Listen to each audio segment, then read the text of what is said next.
So alright guys, welcome back to my channel. Happy Saturday po sa ating lahat. Ayan, maligayang araw sa sulok mong kayo ng mundo. So ngayon, meron na naman tayong panibagong reaction video at patungkol ito sa ating Carla, Baby Carla.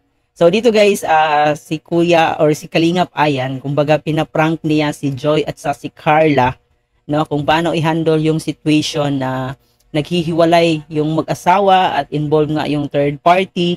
So dito, papanoorin natin kung ano yung mga advices ni Carla, kung paano niya paano niya bigyan ng advice si Kalingap Ayan, no? Kasi nga nabanggit niya dito na naghihiwalay nga sila ni Kalingap Ayan dahil sa third party. So parang nakikita ko kasi kay Carla na medyo ano pa siya, bata pa siya, parang hindi pa siya nagkaka-boyfriend, no?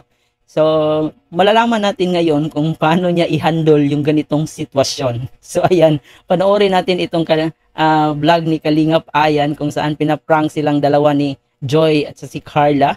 Pero syempre guys, baka hindi pa kayo nakapag-subscribe dito kay Kalingap Ayan. Suportahan din po natin ang kanyang mga charity vlogs. And syempre dito na rin po sa ating channel, baka hindi pa kayo nakapag-subscribe. Please don't forget to hit the subscribe button. Isama nyo na rin po yung notification bell para mas updated po kayo sa ating gagawing reaction video patungkol sa ating serye at dito sa ating Kalingap, no? And syempre, suportahan natin palagi ang pinakaama ng Kalingap, si Kuya Bal Santos Matubang, si Ate Edna Vlog, si Kalingap Rap, at syempre si Jack Matubang. Suportahan din po natin ang mga Keyboys, Kalingap Partners, at ang ating mga charity vloggers sa Pilipinas. So, kaya naman guys, kung hindi nyo pa napanood, ayan, sabayan nyo po ako ngayon. Panoorin natin kung paano nga ba magbigay ng advice si Baby Carla natin dito sa masasabi nating matured na usapin, no? So ayan, ito talaga si Kalingap Ayan, parang ano siya walang magawa sa buhay, kaya pinaprank niya yung dalawa. So full screen lang natin to guys. Ayan, let's go. Sana online siya guys.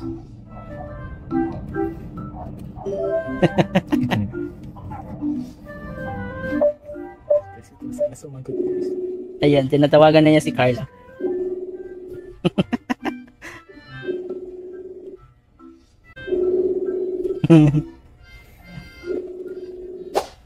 Lagot ka talaga, Kalingap Ayan, pag nalaman ito ng asawa mo. Pag napanood ito ni Ma'am Emmy, no? And napakaganda pa naman ng asawa ni guys, si Kalingap Ayan, na parang artistahin din yung dating ni Ma'am Emmy. So talagang lagot ito pag nalaman na pinaprank at ganitong klaseng prank pa talaga yung naisip niya. So ayan, sumagot na si Carla. Hello, Carla? Hello po, Ian. Napakamalumanay talaga ng boses ni guys, no, ni Carla. At saka napapansin ko rin na napaka-respeto niyang bata kasi palaging may po talaga yung niya, yung pagsasalita niya. Ganyan po, yung mga po talaga, no, mapo. Naandito po sa apartment ko. Pasensya na, biglaan yung tawag ko Okay lang po, bakit po? Magka-problema kaya kami na May paluha-luha pa itong si Ayan. Taeming mo. Hello, bakit po? Bakit po kayo yan? Pinaano ako? Makikita mo talaga na napaka-concern ni Baby Carla, no? Yung boses niya, talagang mararamdaman natin na concern siya sa isang tao.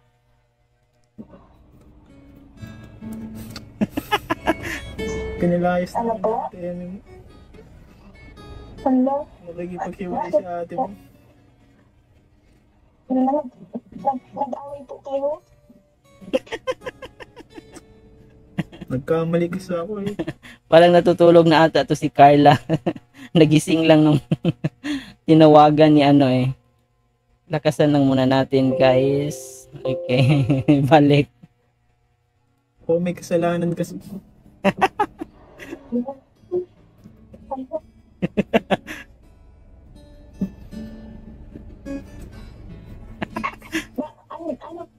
Bakit? Ano po kaya Ian? Hindi. Parang hindi niya alam kung ano yung hindi niya alam kung ano yung isasagot niya. Talagang nalilito si Carla. Paano i-handle? Masasabi niya, paano ko ba i-handle tong mag-asawa? Parang hindi ko pa naman na-experience yung ganitong bagay. Ano po nga itutulong ko? baka pwedeng tulungan mo ako, ano? Kausapin si Ate Emmy mo. Sige po. Magkano kayo yun, sir? Pinala, Walang ka problema, di ba? Sige po. ayos kasi ako sa bahay, ah. Pero mas maganda po kung kayo po ang mag-uusap. Pero sige po. Nasaan ka po ngayon? Nagkano ako, buti na lang at nagsasakyan ako, nag-alis na ako sa bahay. Pinalayas kasi ako ay, syempre nandun malambog ako sa kanila na ikitira.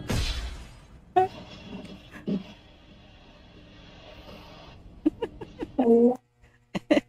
Natahimik si Carla. Parang sabi niya, paano ko ba to i-handle? Ano na lang po? Yung tawag dyan.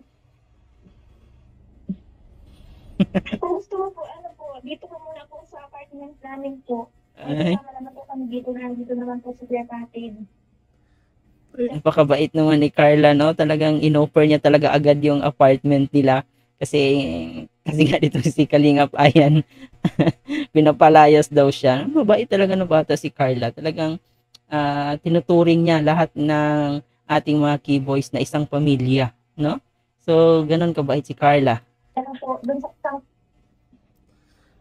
sa isang kwarto, wala naman pong doon, yung mga gamit lang po namin. Nakakaya sa inyo. Napakabait, Nakakaya sa ha? inyo, Carla. Ganyan yung mga batang pinalaki ng maayos, 'di ba? Yung family oriented ka. Alam na alam mo yung mga in times na kailangan ng ibang tao, no? Na ito si Carla, masasabi mo talaga na pinalaki siya ng maayos ng kanyang magulang, no? Alam niya kung sino ang dapat tulungan. So ganun ka si Carla, ganun ka bait. Hindi po, okay lang po. Sino mga kasama mo dyan? Sila Ate Joy po, saka po sila Kuya Katin po. Grabe kasi, paano kaya ito? Ano kaya, magkaayos ba kaya kami ni ate mo?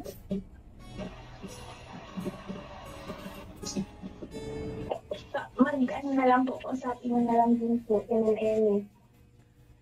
Magkakayos po kayo niyan.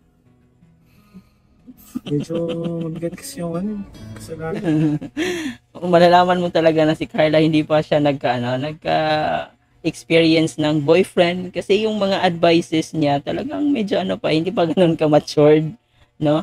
Pero kahit pa paano, na-handle naman niya ng may mga sinasabi siya na kausapin niya si Ma'am Emmy, di ba? Or kakausapin ni Ayan si Ma'am Emmy, di ba? At least kahit pa paano meron ng kumbaga meron ng laman yung mga sinasabi niya, yung mga ina-advise niya, no? Talagang makikita mo na hindi pa talaga siya naka-experience ng ganito. Kasi kung ako naman yung tatanungin tapos wala talaga akong experience diyan, so paano ko ba i-handle tong ganitong klaseng problema ng ibang tao, lalong-lalo na kung involved na yung pamilya, di ba? Bakit po kuya iyan? Ano po nagawa niyo kay Ma'am Emmy? Baka mag-disappoint ka sa akin. Baka magbago ang tingin mo sa akin kasi nagkaroon ng third party. Ano? Kawawa naman si Carla.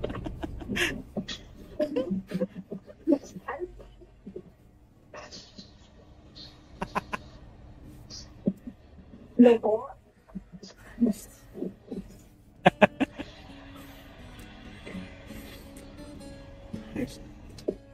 Iyan lang po, nag-iiyak kayo.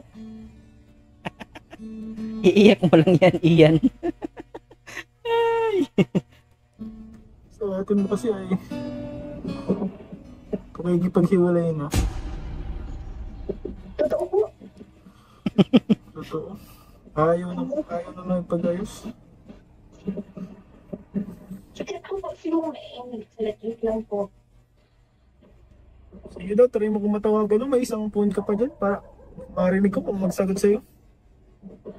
Sige po. Nakakahiya man pati dyan tulog at puro man kayo babae. Hello.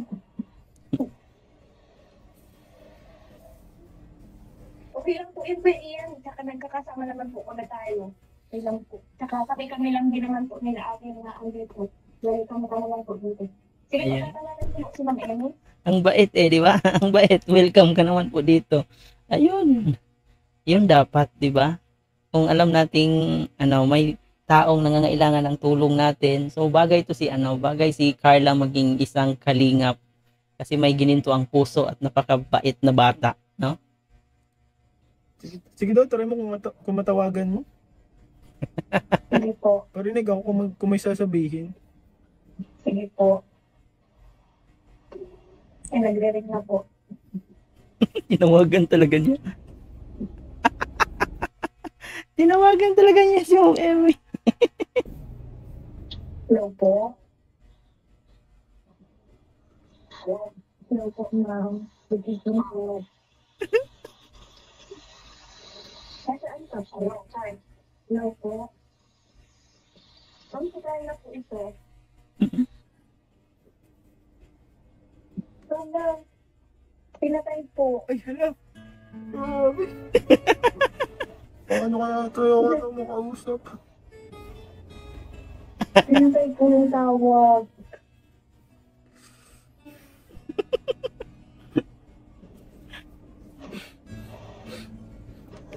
Kawawa naman si Carla na biktima sa prank. Ay, Hindi nag-reply? ano po? Pero ang importante guys na nakita natin kay Carla na talagang willing talaga siyang tumulong. No? Kahit alam niya na kumbaga may pag-alinlangan, no? Pero talagang talagang gusto talaga niyang tulungan na si Kalingap Ayan na magkaayos sa kanyang asawa. Na talagang tinawagan talaga niya si Ma'am Emmy. Pero dahil nga it's a prank, so ang nangyari, kawawa si Carla. Hindi po. Ano po kayong gagawin natin, Kuya Ian? Ewan ko na. Wala akong kwenta.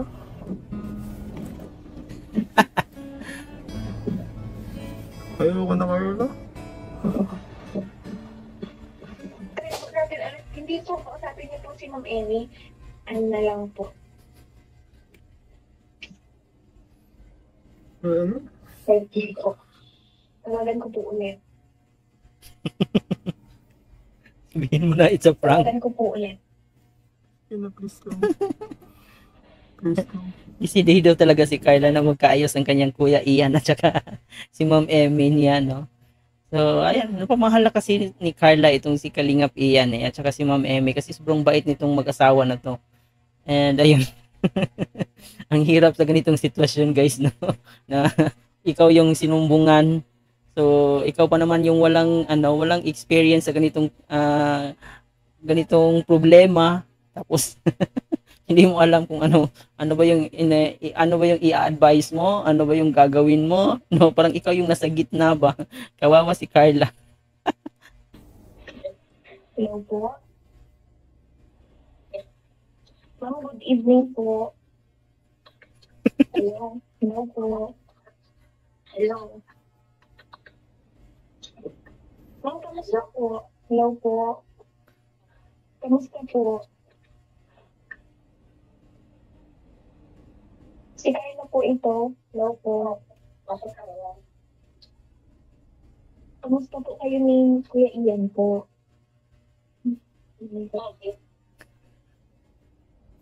Ano po kasi tumawag po. Actually, kausap ko po siya ngayon. Tumawag po. Ano daw po, nag-away daw po kayo. Bakit naman siya tawag po? Na, ano lang po, nagpapatubang po kasi po, ayaw na daw po siyang kausapin. Bakit sa'yo? Napakabait naman ni Carla. Talagang handang tumulong kahit sa pag-aaway na ng mag-asawa.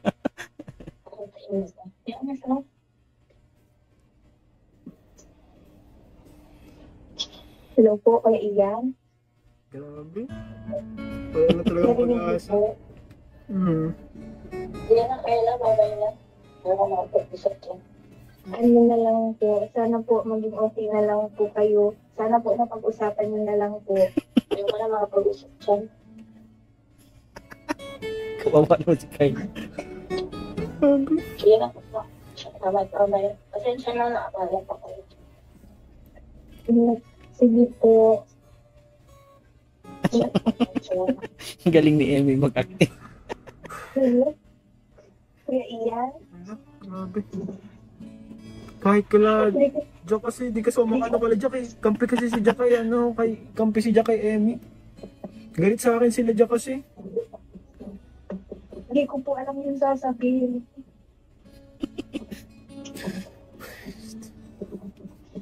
Ano na to? Lahat pati ng pera ko na kay Emmy. Ano na lang po? Ano na lang po Kuya Ian? Tawag dyan. Ano po gagawin niyo po? Ano po balak nyo? Pero mas mas maganda po kung mapag-usapan niyo po ng maayos kung magkakaroon po kayo. Ayun, no? Sorry kayo. Ano ako ni salot ako dito ni Carla na mapag-usapan ng maayos. And I hope na if ever na magkaroon ka na ng jowa Carla or ano dito tawag, magkapamilya ka na soon. So ayan, dapat ganon, dapat magpatawaran, di ba? Ay, na-involve tuloy si Carla dito. Kawawang Carla na prank. And baka po sakaling maging feeling po kayo. Siguro magpapakalayo-layo muna ako. Mas makalayo-layo pa. So, Siguro babiyahin ko na itong sasakyan, magro-roro na lang ako, magpapamindanao na ako. Layo. Ayan. Kilala po. Pasabi na lang kalarab. Mawawala na muna ako.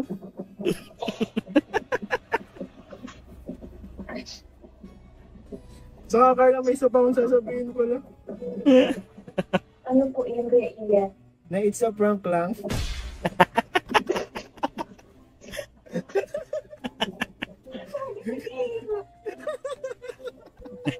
Guys, it's a prank.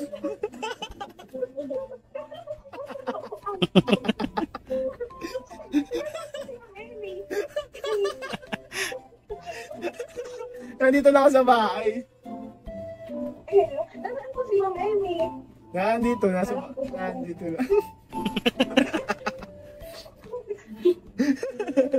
Grabe Carla, ang bait mo naman, papatuloyin mo ako dyan. Hindi po kasi po ano po, nagdaano din naman po kayo. Pero okay lang naman po kami lang din naman po ako. Nakakatuwa kasi may tiwala ka sa akin at talagang willing ka mag-help. And Carla, ano ka pala, nandito ka pala sa vlog ko ngayon. So, na-prank po natin si Carla. So, ayan lang guys, no, hanggang dito na lang muna yung prank ni Ayan, no, or ni Ian. So, nakakatuwa lang na sa murang edad ni Carla, talaga natin, sa kanyang mga advices, no, na hindi pa siya nagkaka-experience ng ganitong klaseng problema.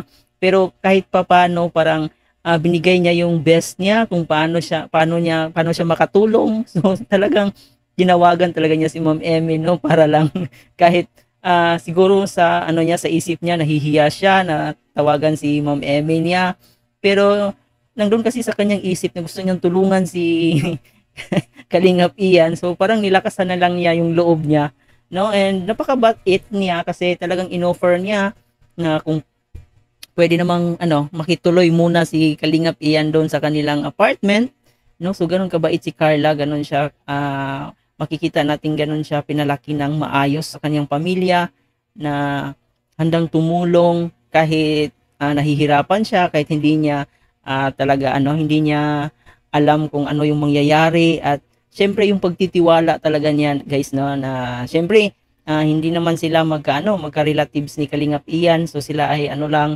nagkakilala lang dahil sa Kalingap.